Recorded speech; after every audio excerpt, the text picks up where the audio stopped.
Hello guys, welcome to CA pros. இப்போ இன்னைக்கு என்ன பார்க்க போறோம் அப்படின்னு கேட்டீங்கன்னா, ஆடிட்டிங் எப்படி அப்ரோச் பண்ணணும். நீங்க ஃபர்ஸ்ட் டைமா நீங்க ஆடிட்டிங் படிக்கிறீங்கன்னா எப்படி அப்ரோச் பண்ணணும். ஃபர்ஸ்ட் ஆஃப் ஆல், ஆடிட்டிங் பொறுத்த மட்டும் யூ ஹேவ் 11 சாப்டர்ஸ். இந்த 11 சாப்டர்ஸ் எந்த மாதிரி எல்லாம் படிக்கணும், எந்த மாதிரி ஒரு பிளான் போடலாம், என்ன இந்த சாப்டர் பேர் என்ன, இந்த சாப்டர்ல என்னதான் சொல்ல வராங்க, எல்லா விஷயங்களும் உங்ககிட்ட சொல்லணும். இதை சொல்லுறதுக்கு அப்புறம் தான் இதை நீங்க இந்த வீடியோவை பார்த்ததுக்கு அப்புறம் தான் you should enter into auditing. சரியா? Auditing you have 11 chapters. First ஆடிட்னா என்ன? உங்க கையில ஒரு சாம்பார் கொடுக்குறாங்க. ஒரு சாம்பார் கொடுத்துட்டு, ஏங்க இந்த சாம்பார் எப்படி இருக்கு சொல்லுங்க அப்படின்னு உங்ககிட்ட சொல்றாங்க. நீங்க என்ன பண்ணுவீங்க? ஃபர்ஸ்டே சாம்பாரை டேஸ்ட் பண்ண மாட்டீங்க. நான் அப்படி பண்ண மாட்டேன். நான் என்ன பண்ணுவேன்? சாம்பாரா?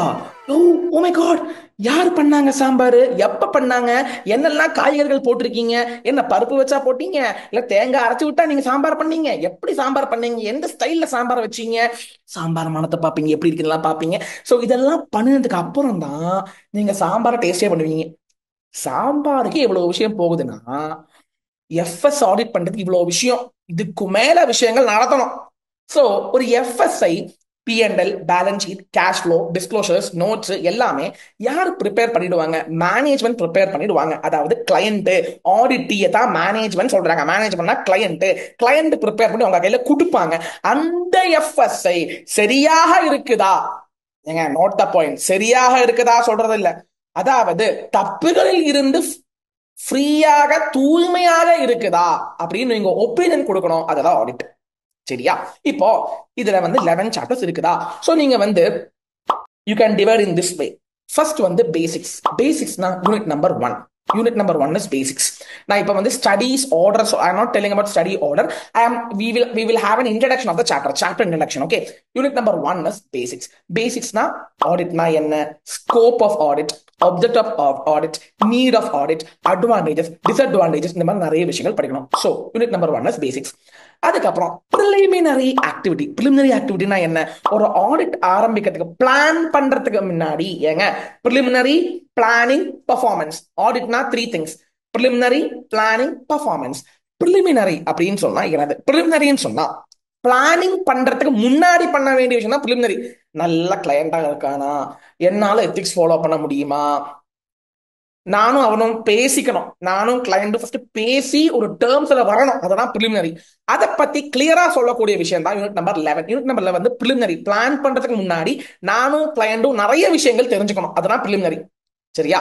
அதுக்கப்புறம் unit number 2, which is nothing but planning. You should plan the audit. அதுக்கப்புறம் நீங்க என்ன பண்ணுவீங்கன்னா, பெர்ஃபார்மன்ஸ்குள்ள இறங்குவீங்க. பெர்ஃபார்மன்ஸ் பண்றீங்க அப்படின்னு சொன்னாலே risk assessment procedure and further audit procedure, இந்த 2 ஆடிட் ப்ரொசீஜர் ஆடிட்டர் பண்ணுவாங்க. ஒண்ணுமே இல்லைங்க, நான் என்ன சொன்னேன்? செஃப் ஃபர்ஸ்ட் சாம்பாரை மணத்து பார்ப்பாங்க, நிறைய கொஸ்டின் கேட்பாங்க. இது என்னது, எப்ப ப்ரிப்பேர் பண்ணீங்க, யாரு ப்ரிப்பேர் பண்ணாங்க, என்னெல்லாம் என்னெல்லாம் விஷயங்கள் இன்கிரீடியன்ஸ் போட்டிருக்கீங்க, பிரசன்டேஷன்லாம் பார்ப்பாரு. ஸோ இது ரிஸ்க் அசஸ்மெண்ட்னா. சரி, சாம்பார் டேஸ்ட் பண்றதுக்கு முன்னாடி இந்த சாம்பார்ல குழப்பங்கள் ஏதோச்சும் இருக்கிறதுக்கு வாய்ப்புகள் உண்டா? குழப்பங்கள் உண்டான்னு இல்ல, குழப்பங்கள் இருக்கிறதுக்கு உண்டான வாய்ப்புகள் உண்டா? அதெல்லாம் ரிஸ்க். அந்த எஃப்எஸ்ல தப்புகள் வரத்துக்குண்டான வாய்ப்புகள் இருக்குமா? அதுதான் rape.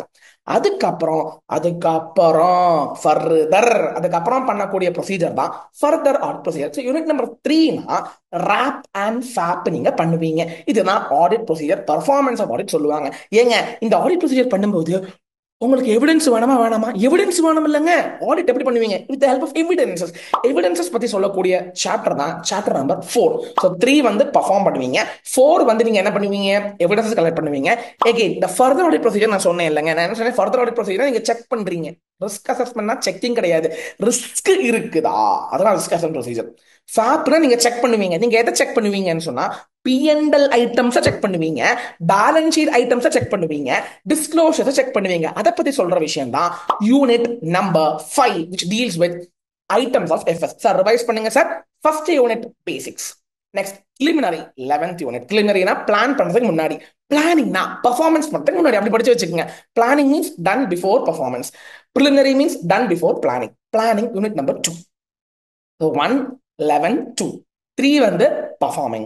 4 evidences. 5 items of FSI நீங்க perform பண்றீங்க, செக் பண்றீங்க. அதுக்கப்புறம் completion. ஆடிட்டை கம்ப்ளீட் பண்ண போறீங்க யூனிட் நம்பர் 7. அப்புறம் கம்ப்ளீட் பண்ணா நீங்க ஒப்பீனியன் கொடுப்பீங்க. ஒப்பீனியன், அதை பத்தின ஒரு ஒப்பீனியன் தான் ஆடிட் ரிப்போர்ட் யூனிட் நம்பர் 8. இது பண்ணி முடிச்சதுக்கு அப்புறம் நீங்க இதை டாக்குமெண்ட் பண்ண வேண்டும்.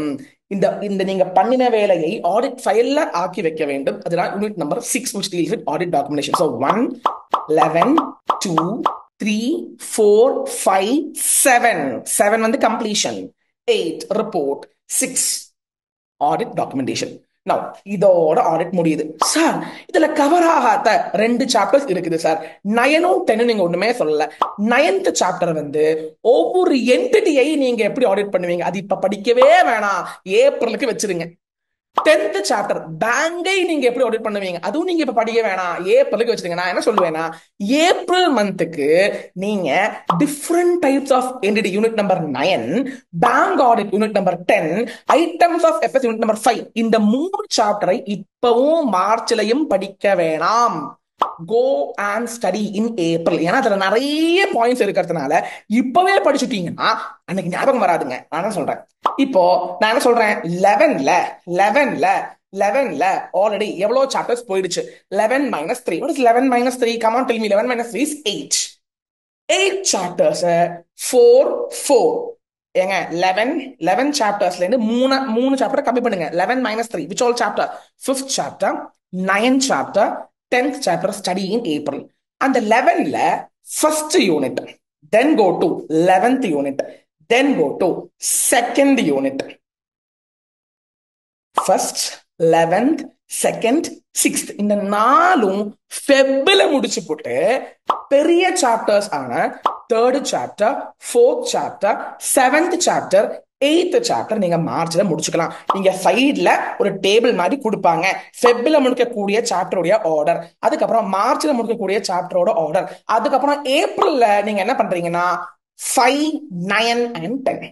சார் இப்ப நீங்க என்ன சொன்னீங்க, ஆடிட்டோட ஓவர்வியூ சொல்லிட்டேன். அது மட்டும் இல்லாமல் ஆடிட்டிங் எப்படி படிக்கணும்னு ஆர்டர். ஏங்க ஆர்டர் மறுபடியும் சொல்றேன். ஃபெப் மந்த்ல ஃபர்ஸ்ட் சாப்டர் படிங்க, 11th படிங்க, அதுக்கப்புறம் செகண்டுக்கு போங்க, அதுக்கப்புறம் 6th போயிடுங்க. மார்ச்ல நீங்க என்ன பண்றீங்க கேட்டீங்கன்னா 3rd chapter, 4th chapter, 7th chapter, 8th. 3rd chapter performing risk assessment and further audit procedure. 4th chapter evidences. Next 7th chapter completion. 8th chapter reporting. அதுக்கப்புறம் ஏப்ரல்ல அந்த ப்ராக்டிக்கல் சாப்டர்ஸ் ஆன items of FS, different types of entities and also bank audit April வச்சுக்கோங்க. நான் auditing ideology, எங்க auditing order சொல்லிட்டேன். Auditing உடைய overview ஒண்ணுமே இல்லைங்க, பேசிக்ஸ் பண்ணிட்டு இது இப்போ இவ்வளவு நேரம் சொன்னது வந்து ஆர்டர். நான் இதுக்கு முன்னாடி சொன்னது வந்து ஓவர்வியூ நான் ஒன் மோர் டைம் சொல்லிடுறேன். பேசிக்ஸ், அதுக்கப்புறம் ப்ரிலிமினரி பண்ணுவீங்க, அது 11th யூனிட், அதுக்கப்புறம் பிளான் பண்ணுவீங்க 2nd யூனிட், அதுக்கப்புறம் பெர்ஃபார்ம் பண்ணுவீங்க 3rd யூனிட், பெர்ஃபார்ம் பண்ணும்போது எவிடன்சஸ் வேணும் 4th யூனிட், நீங்க ஐட்டம்ஸ் ஆஃப் எஃப்எஸ்ஐ செக் பண்ணுவீங்க, அது 5th யூனிட், கம்ப்ளீஷன் பண்ணுவீங்க 7th யூனிட், ரிப்போர்ட்டை கொடுத்து ஒப்பீனியன் கொடுப்பீங்க யூனிட் நம்பர் 8, டாக்குமெண்ட் பண்ணுவீங்க யூனிட் நம்பர் 6, அதுக்கப்புறம் 9 and 10 which is nothing but different types of ஒவ்வொரு என்டிட்டி, சோல் ட்ரேடர் எப்படி ஆடிட் பண்ணணும், எல்எல்பி எப்படி ஆடிட் பண்ணணும், பார்ட்னர்ஷிப் எப்படி ஆடிட் பண்ணணும், ஒரு ட்ரஸ்டை எப்படி ஆடிட் பண்ணணும், ஒரு கவர்மெண்ட் என்டிட்டி எப்படி ஆடிட் பண்ணணும், ஒரு ஹோட்டலை எப்படி ஆடிட் பண்ணணும், ஒரு எஜுகேஷன் இன்ஸ்டிடியூஷன் எப்படி ஆடிட் பண்ணணும், அந்த மாதிரி விரைவாக சொல்லக்கூடியதான் unit number 9 and 10th chapter bank audit. Sir ஒரு ஐடியாலஜி, அது மட்டும் இல்லாமல் ஆர்டர் ஆஃப் ஸ்டடீஸ் கிடைச்சது நம்புறேன். இந்த ஒரு மெத்தடாலஜி நீங்க ஃபாலோ பண்ணுங்க. இதெல்லாம் என் கிளாஸ்ல பசங்கிட்ட சொல்லிட்டு இருக்கிறேன். நீங்க யார் ஏது கிளாஸ் வேணா பாருங்க, ஆனா கிளாஸ் பார்க்கறதுக்கு முன்னாடி இதை பத்தி ஒரு விஷயம் தெரிஞ்சுக்குங்க. பேசிக்ஸ் ப்ரிலிமினரி முடிச்சுட்டு பிளானிங் பண்ணதுக்கு அப்புறம் தான் நீங்க பெர்ஃபார்ம் பண்ணுவீங்க. பெர்ஃபார்ம் பண்ணும்போது ரிஸ்கையும் புரிஞ்சுக்கிட்டு தான் நீங்க ஃபர்தரான ஒரு ப்ரொசீஜர் பண்ணுவீங்க. அதுக்கு எவிடன்சஸ் வேணும். அந்த எவிடன்சஸ் கலெக்ட் பண்ணிட்டு நீங்க செக் பண்ணுவீங்க. P&L item, balance sheet check பண்ணிட்டு கம்ப்ளீஷன் பண்ணி ரிப்போர்ட்டை கொடுத்து டாக்குமெண்ட் பண்ணிக்கிட்டு காசை வாங்கிக்கிட்டு போயிட்டே இருப்பீங்க. நன்றி, வணக்கம். This is CA Sheshadri from CA Bros signing off. Hope you enjoyed this session. Do comment and do subscribe. Do consider following this wonderful channel. Nandri Vanakkam. This is CA Bros signing off. Thank you guys.